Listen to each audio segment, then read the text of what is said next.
he wanted to make a film.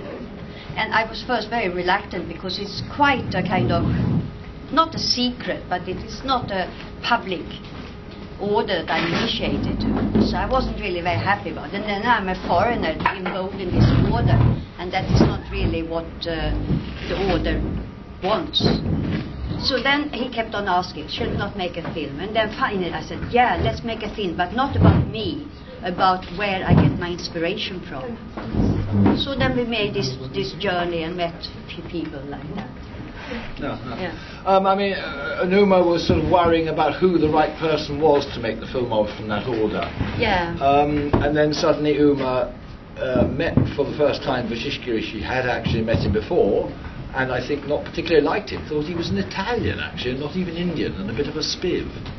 And then met this guy who was a Hindu sadhu but spoke very good English. Carry on the story. Yeah, that is the main reason why this sadhu is in the film, because he speaks English. Very, very few of them speak English. The genius in me, it is to create that film space that others can occupy, and we can all share in it together. Vashisht is the most enormously compassionate man. I mean, the way he looked after me, he was very firm with me.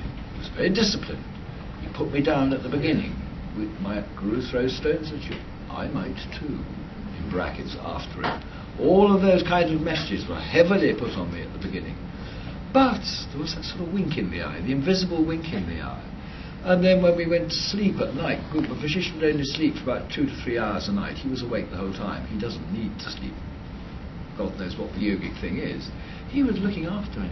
I had a pathetic plastic sleeping bag. A spark was about to fall on the sleeping bag. He'd catch it, so he didn't fall on my... If my blanket fell off me at night, he tucked me up like a sweetie pie. He was so attentive, he was so compassionate, which fails to come over in the film. I mean, there was one awesome moment. He was in a room inside in Balkut. I was out a room and a half, a room and a veranda away from him out in the open. I was thinking, oh fuck, I used to be a pipe smoker, and I left my pipe and tobacco inside. Oh well, the holy men are in there having a private chat, I'll go without outside, and I didn't have my nicotine gum either. After I'd been like that for about 2 minutes, I heard a cry from inside. Mike, by the way, your pipe and tobacco are in here, do you want them? He was incredible. But I mean, he was a man with a true sixth sense. But so was Mike making this film, I tell you. We had behind him, we laughed quite a lot. And it's quite incredible sequence. What did you laugh about? Oh, him falling down there and over here and over there, and you know, it... I made a right foot myself. But, so all this, you know, we became very good friends.